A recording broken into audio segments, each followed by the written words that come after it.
Guys আসসালামু আলাইকুম। আজকে আমরা চলে এসেছি মাধবপুর লেকে। এইদিকেও কত বাগান রয়েছে, ওইদিকেও কত বাগান রয়েছে।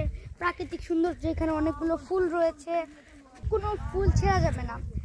এবং এইদিকেও বাগান রয়েছে, বাগান দিয়েই ভর্তি। ছোট বোন চলে আসছে, এখানেও ফুল রয়েছে। তো চলো, বাগান রয়েছে, চা বাগান, ওইখান দিয়েও গাছ রয়েছে। এখানে একটি গাছ, আর বাতাস প্রচন্ড। এই দিক পুরোটা অপূর্ব সৌন্দর্য, যেদিকে চোখ যায় চোখ পুরো জুড়িয়ে যায়। আর এখানে একটি গাছ শুয়ে রয়েছে, দেখুন।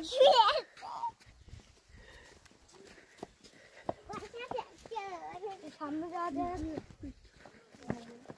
আমি রয়েছি লিহান, আমাকে সবাই সাপোর্ট করবেন এবং লাইক সাবস্ক্রাইব করে দিবেন। কিন্তু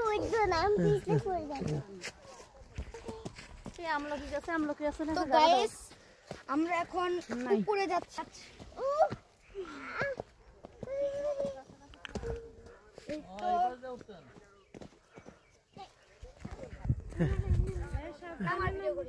তো নামছি এখন গাইস, সামনে যেতে হবে। বন্ধুরা, আমরা এখন একদম পাহাড়ের চূড়ায় চলে এসেছি। এটাই আসলে সব থেকে উঁচু। এই যে ওইদিকে যেতে পারিনি, কারণ ওইদিকে পুরো জঙ্গল আর জঙ্গল। ওইদিকে আরেকটু উঁচু রয়েছে, ওইখানে আমরা গিয়ে আপনাদের জন্য শেয়ার করে দিব। রাস্তাটা উঠে আসতে হয়েছে, খুবই কষ্ট। এর জন্য একটা সাবস্ক্রাইব করে দিবেন এবং একটু লাইক করে দিবেন। এখন আমরা উপরে চলে এসেছি, ওর জন্য পড়ে যাবেন না। এখন উপরে যাচ্ছি, অনেক ভালো লাগছে আমার। চারিদিকটা দেখতে অনেক সুন্দর। ওইটাই শুধু চা বাগান আর চা বাগান, আমার খুবই ভালো লাগছে। এখন আমরা উপরে চলে যাচ্ছি। উপরে যে যে কাজটা সেজেছে নিজের রং, খুবই ভালো লাগছে আমার। আরো অনেক কিছু দেখতে পারি, আপনাদের সঙ্গে ওগুলো শেয়ার করব। তো গাইস, এখন আমরা উপরে চলে এসেছি। আরো ওইদিকে রাস্তা রয়েছে,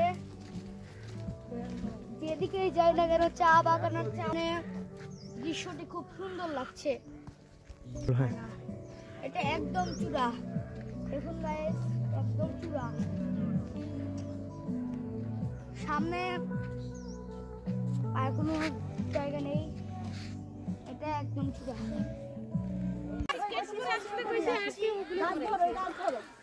এই যে সামনে ঘুরবো, আমাদের এই জন্য উপরে উঠেছিলাম।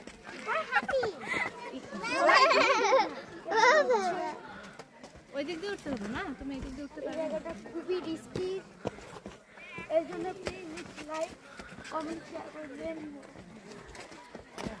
গাছ তুলে ধরে হাঁটো মা। গাইস, এই জায়গাটা খুবই রিস্কি। তো চলে এসেছি নিচে। রাস্তা ছিল, আমি নি বাই বাই। আমারে দিব।